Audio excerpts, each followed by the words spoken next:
in the interim, while we watch all these moving parts, I'd really like to speak with a man who understands regional stability and instability. That's Fawaz Gerges, who's the chair of Contemporary Middle Eastern Studies at the London School of Economics and Political Science.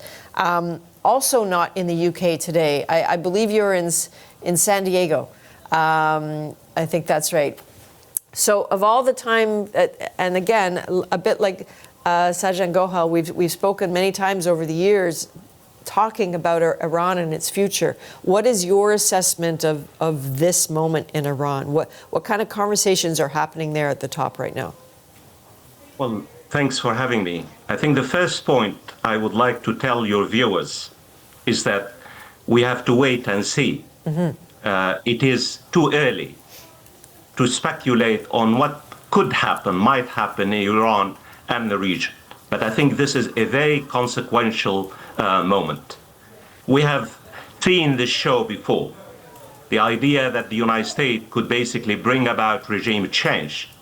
The idea that the United States could basically change the regional landscape. The idea that somehow air power on its own can really basically force the Iranian regime to surrender and to submit to its own demands, to American demands. What's different about what we have seen in the past few hours, actually the past year or so, is that this is a coordinated attack by the United States and Israel. This is really, historically speaking, it happened last June and it's happening now. And this is really quite very radical in the sense that the United States now joins Israel in trying to reshape regional order. The second important point, this is not about reaching a nuclear deal with Iran. This is not about destroying the Iranian nuclear program.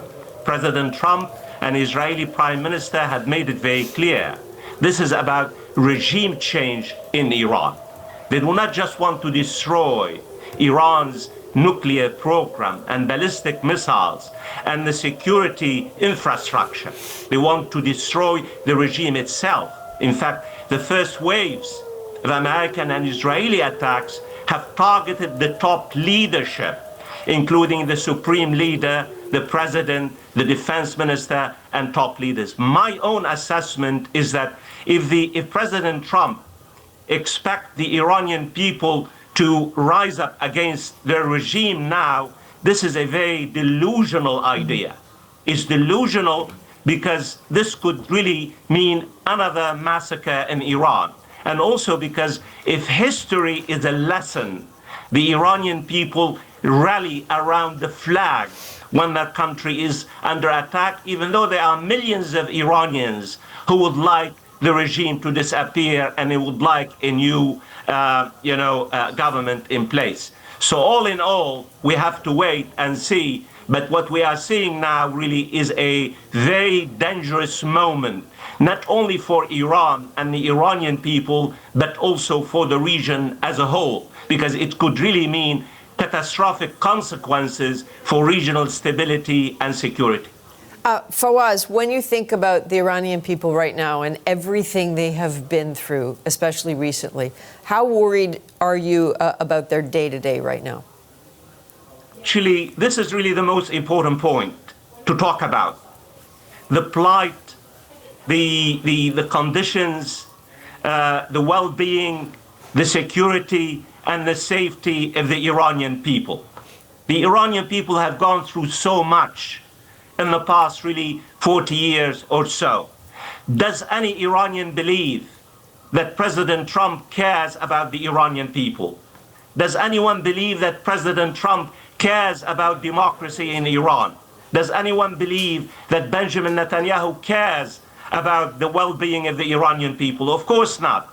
So the reality is this particular war could have devastating consequences on the Iranian people. Just we have reports now, according to the Iranian government, more than 50 children, school children, were killed in one of the major attacks by either the United States and Israel. So I expect thousands of casualties in Iran.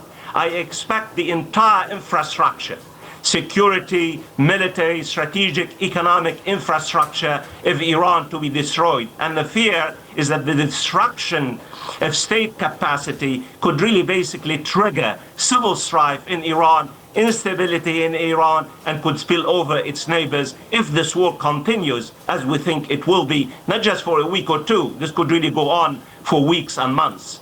So what is the mechanism that allows for a climb down from both sides? What has to happen next for this not to spiral into more violence?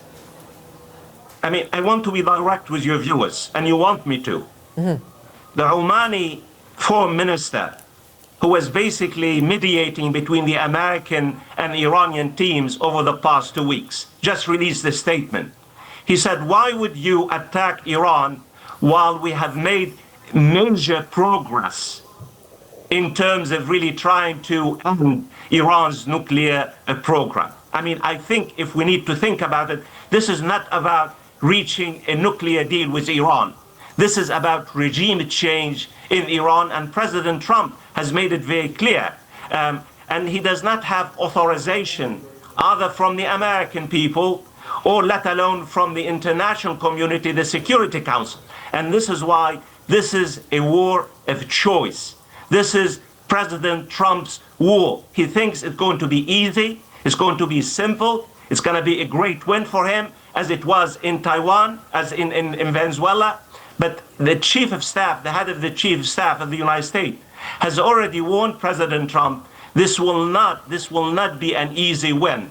This will be a prolonged, dangerous, costly war, particularly for the Iranian people. And I'm mainly concerned about the plight of the Iranian people and the well-being of the Iranian people. So at the end of the day, the end game, the President Trump, what he has said in the past few hours, if the end game is to bring about regime change in Iran, this could really last for months, if not for years, barring a political miracle, inside Iran itself.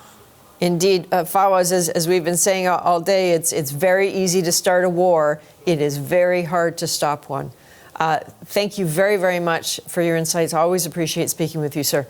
That was Fawaz Gerges speaking with us from San Diego today.